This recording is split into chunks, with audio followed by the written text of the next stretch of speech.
So Dennis, what was the value of script on the outside if you tried to use script outside the mines? Now, like if you took it up Riverside or some other little country store, I think maybe around 75 cents on the dollar was what they would get you. And let me tell you one quick little story that I always love to tell this one.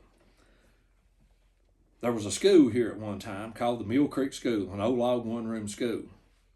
Well, when it was done away with, this school property was sold. I don't know how this happened, but the coal company managed to not get it, and it went to individuals. So here, right in the middle of this company-controlled town, you've got a spot of land that belongs to somebody else. Well, a store building was erected there. So you had a lot of kids, especially. They'd come in with maybe a penny or a nickel and script, buy candy or whatever. And so anyway, the people operating the store wanted some house coal to heat the building with. And so they asked the company and said, "No, we ain't selling y'all no coal." Well, okay, that's all right. So when these kids would come in with these pennies and script, well, they just put them in a jar or a coffee can or whatever. Well, after a few days, they couldn't make change over at the company store, and they was wondering, well, what's going on? Where's our pennies and script gone? Well, they didn't have to do much checking around. They found out where it was. And so the people that owned the store said, "Well, you can have your script back if you'll bring us a load of coal." And said, "Buddy, no time. Their coal box is full." Oh, that's good. Oh, what was some of the other questions here? Do you know when, the coal camp system began, when the trains, they had to build the rail here, right? And they had to go through the breaks and all of that, yes, which must have been an incredible undertaking. Let me add one other thing on the script. It's very collectible today, and it depends on the rarity. Now, some coal companies, it all seemed to survive, and there's bukus of pieces out there, so therefore the value is not much. You can maybe pick it up a couple dollars, $3 a piece. On the other hand, some companies tended to attempt to destroy it or do away with it, and Clinchfield was one of them. Very few pieces of Clinchfield script survive, and it commands high dollar on the the market. I know, well, I shouldn't tell this, but I will anyway. I personally sold a piece myself, which was $1 from Wilder, another Clinchfield operation over in Russell County, and I was paid $300 for that piece of script. Wow. And I would say to the right person that it would maybe bring considerably more than that. But now, back to, you was talking about the railroad. I said the light spike on the Clinchfield Railroad was drove in Dickinson County at a coal camp, which we mentioned earlier, called Trammell, and I believe February the 9th, 1915. And there again, until the railroad was put through here, it didn't matter how much coal you had mined or how many logs you had sawed or boards cut or what.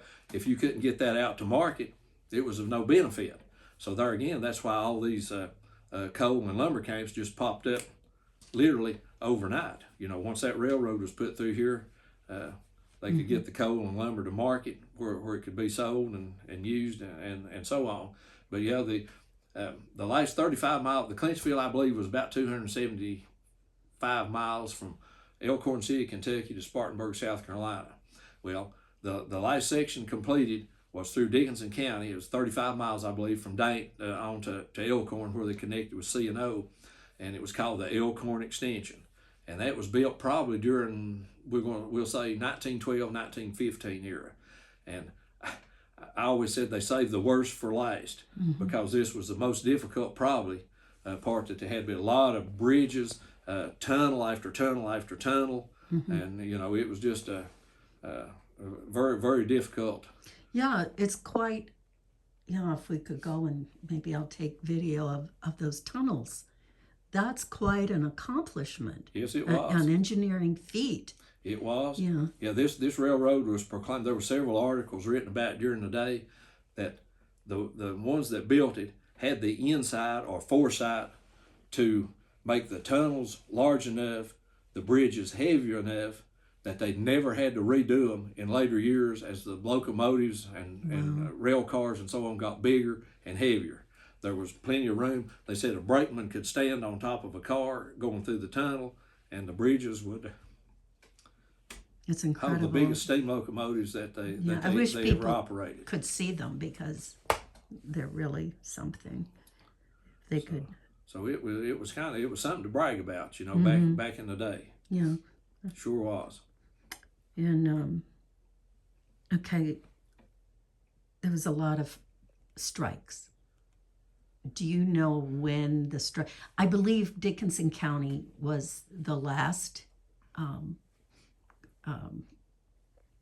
county to go union. Do you know? I'm just losing my train of thought. Well, do you have any? Because I've been trying to figure out, and I think there was strikes from the beginning, or like from the 30s, 40s, 50s. I don't know about 60s and 70s, but definitely the 80s. Can you speak to that a little bit? Well, yeah, I think they did probably start, as we'd say, trying to organize. That is the United Mine Workers of America, more commonly UMWA, and the company was dead set against it. They were no part of the union. They even formed a company union or an independent union to sort of try to appease, the ones that was wanting it. And I believe it was in '39 that there was a real strong effort to try to organize Clinchco. I mean, they came in here by the hundreds, maybe even the thousands, from West Virginia, Kentucky, and of course the other coal mines in Virginia, and staged a tremendous march through town here, which is well documented in a series of photographs that were taken of it.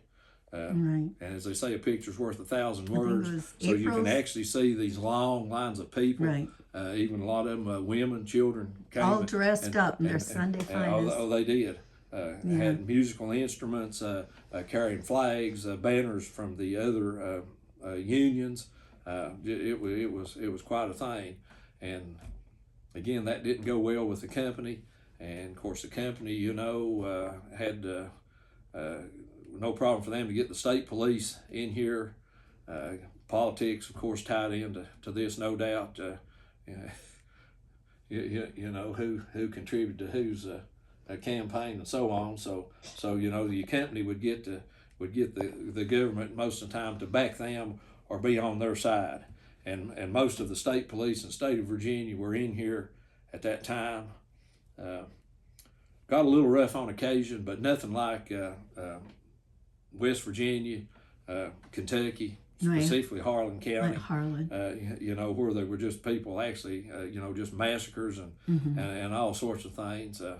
Luckily here, nobody killed, very few even injured, wounded. But it wasn't without threat, right? Oh, yes. Yeah. And that series of pictures does show a man pointing to a bullet hole that was shot in the back of a car. You can see the police taking a big nickel-plated pistol off of somebody down at the number 9 bridge, and a lot of newspaper accounts were written, and these now are available online through various sources. We'll have these newspapers, newspaper archives, and so on. But you can actually go in there and read a lot of stuff that back in 1980 was not available to me when I did that first Clinchco book. Right. Then it was just mostly, Hearsay. it's just what people could tell you. You may find a clipping from an old paper too that had survived or somebody had, but now there's a lot more stuff out there. And the company did set up a machine gun overlooking the number 9 bridge. That was the main entrance into town where they were all trying to come in. and the fellow, the head of the state police at the time, was Marion Battle. It was referred to as Colonel. As Colonel Battle, and there was an outfit at Whitesburg, Kentucky called Apple Shop that actually did a documentary on Clinchco. It seemed like it was in '82, and there's a guy that tells the story on there. And this again is available online if anybody wants to go and look. Runs like 27 minutes. Well worth the your time to watch that. But he tells about this down at the number 9 bridge where they were stopping these men. And as he remembered, he said Battle went out the center of the bridge. And of course, it's an old steel bridge with a wood floor. And said he drew a line with his foot in the dust across that bridge. Yeah. Said he told them. Yeah, he said, first man that crosses this line, we'll kill him. Yeah. And they said they meant it, and they had to back down. They didn't push it, didn't cross it. So that probably saved what could have turned into a massacre right there. Yeah. You know, if they'd have tried to come on across and they opened that gun up on them, why? Well, yeah, it would have been bad. My grandfather was there, and he told me about it, and he said that they knew that if they crossed that line, they would have been killed. Yeah. And so they said they left, but it was knowing that they weren't going to stop fighting. Right. That they knew. And I think there was like a mining war that followed that in the mountains here, that there were things that, like I read somewhere where a boulder was pushed off. Yeah. I knew the fellow that they called him the rock roller. Rolled a rock on near where some of the state police were at Fremont, and they was some things, and now looking back on it like that, you know, some of them are kind of even humorous to hear them tell. But of course, it was pretty serious stuff at the time.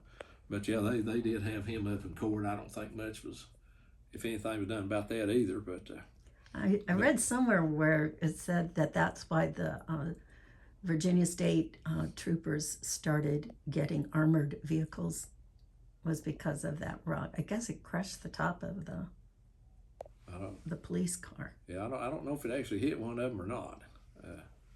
But anyway, it was still another 6 years. They didn't actually sign the contract here until, I'm pretty sure it was sometime in 1945.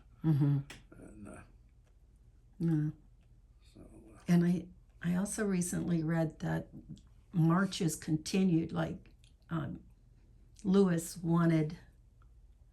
they still wanted decent pay and to be treated decently even during the war. And so strikes would happen. Oh, yes.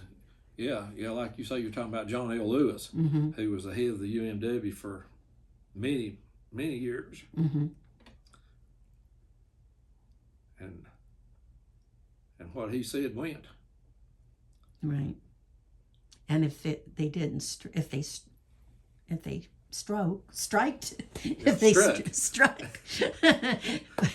did that, then they didn't get paid. No, they wouldn't. Yeah. And so people suffered during those days. Yeah, they would.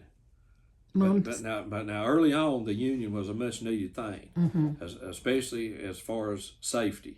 I think that was probably the biggest thing. Of course, you know, again, a decent wage was also. But I mean, you hear stories told. You know, that back in the days when they used a lot of ponies and mules to pull the cars of coal out of the mines, they said, you know, that the company say, better take care of them mules. So if something happens to one of them, we got to buy one back. So if a man gets killed, there's another man on the outside with a grapevine gallus and a shoe of a kind waiting on the job. Right. And with tools they bought themselves. That's right. Yeah. You know, a lot of times they'd have to work in water, probably what was considered unsafe conditions as far as the roof or the top, as the old miners called it, was concerned. But yeah, you had to buy your tools, powder to shoot with. You know, the company. All they did was provide you a place to work, and now that was about as far as it went with them. Yeah. So, do you know what the coal mining, this wasn't on one of my lists, but what the coal mining industry is like now in comparison to what it was then? Well, it's dwindled down to about nothing compared to back in those days, because see, there again, the demand for coal is no longer there. One of the biggest blows to, I guess, the coal industry would be when the railroads dieselized and went from, did away with the steam locomotives, which of course were mostly coal fired, and went to the diesel locomotives, which we have to this day. And that was a tremendous amount of coal, that was no longer needed. Of course, now there's few coal-fired electric generating plants. Hardly anybody uses coal to heat with. I'm going to say most everybody's got a heat pump or some such thing. So the demand, is just dwindled down, and so very little coal being produced in Dickinson County today. The union membership has also gone down, in comparison with it. The last big strike, I guess, was here, I believe, was 89, 90, and that was against Pittston. Of course, they were the parents of the Clinchfield, and that one lasted for a long time, and it was pretty ugly too. Some stuff but anyway, those days are pretty well over, come and gone, I guess you would say. And what do people do here now for a living? Well, most of them don't do anything. It's a community, I guess, of retired people, welfare. I'd say there's very few people in what is left of the town of Clinchco that are actually employed. As I said, as I call it, the good old people that I knew back in my day have all passed away and gone, and now there's a lot of new ones come in. I'm not here anymore. I live in Big Stone Gap. Been gone from several years, but still have the house and still come once a month or so. And I hear that there's probably some druggies and so on, but that's probably typical with every place. And so now you may not know who's living beside of you or across or behind you like you did back in the day when you knew everybody and they'd been here for years and all that kind of thing. And so you don't know what kind of people they are, and just what their background and so on is. So there was probably something for the whole town to be working for one company. Yeah. And it was sort of like a brotherhood and a sisterhood that you couldn't replicate. Yes, I would think that to be true. And again, I've had a lot of old people tell me, that it was a pretty close community. People were pretty much the same, meaning everybody worked, made about the same thing, had about the same thing. Not a whole lot of. They didn't even know they were poor. Right. That's true. Oh yeah, that's what they say. Said we was poor, but we didn't know it. It was all the same. Wasn't a whole lot of big I's and little U's. Of course, some of the company had better houses, and of course did fared better than the ones that worked in the mines. But by far and large, most everybody's pretty much the same, I think. Yeah. So, is there anything you would like to add about Clinchco or your collection over the last 40 years? Well, it's sort of sad, that there's nobody here to keep the museum open. Don't really know what's going to become of it. As I get older, I'll be 68 next month if I make it a few more days, and again, as I get older, I'm asked quite frequently, "Well, Dennis, what are you going to do with all your stuff?" And I'm like, "Well, I don't know." And it's like, "Well, you got a will?" Or "No, I don't have no will." "Well, you got family?" "No, I don't have no family either." I said, "Well, you got friends, don't you?" I said, "I'll just laugh and tell them, no, I don't have any of them either." And, "Well, you don't want the state to get it, do you?" "Well, I'd hope they wouldn't, but So I don't know at this point in time. I have really no clue as to what will become of this, but as again, I kind of joke and tell him, I said, well, old Dennis is gone, somebody will have a good time. I don't know who it'll be, going through all this stuff and trying to do something with it. But as I said earlier, I've thoroughly enjoyed it. My parents enjoyed it. We enjoyed all the book. We think it was a worthwhile endeavor. You hear people, especially politicians, talk, well, my legacy, well, I'd like to be remembered for this or that. Well, hopefully that I would be remembered, of course, for the books, because there again, a lot of history has been preserved that otherwise would have been lost forever. And, people have enjoyed the museum, got to see stuff that, you can bring kids in and try to tell them how they used to drill coal with the auger and shoot. It's mind-boggling, unbelievable. Even to me, as old as I am, I've never seen that done. Really, I've got the tools and But been you told never how, saw it. and still can't imagine how they went in there and did that. But Yeah. but anyway, it's been an education. Been a good ride, good run. Well, it's just, when I think about what you've done since you were a kid, I mean, it's really beautiful. Well, It's a beautiful thing that you've And to done. back up on that, I've loved this stuff ever since I've been in the world. Like to talk to the older people about how it was back then, back in the day. And museum started out with a little room boxed in with plywood in the basement, maybe 8 by 8 feet, something like that. And of course had probably started out with just family heirlooms, a lot of old things that my dad had saved, things coming from my grandparents, my mother's parents that ain't. And Dad would also bring fossils. A lot of fossils found on the strip job had those. And so I painted a couple of little signs, which they're still over in the other one, on just little old boards. Took black paint, museum, hung them out on the one on each corner of the front. Believe it or not, people see those, they stop by, and have to take them in the basement, show them, tell them all this stuff. They was never, and I want to point this out, never any charge. Never. They might give me a nickel, dime, quarter. Well, so then I got a bigger corner of the basement. Oh, I thought I was really in the high cotton then. A lot more stuff, people would come. Well, then we outgrew that.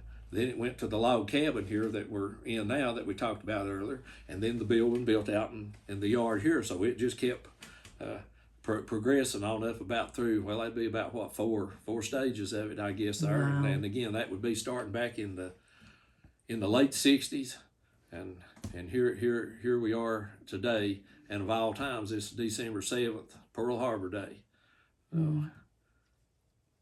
Yes, it is.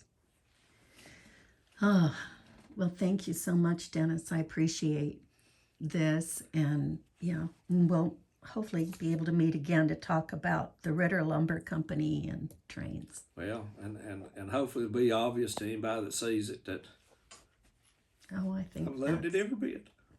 I think that's quite obvious. And so thank you for everything. You're most welcome.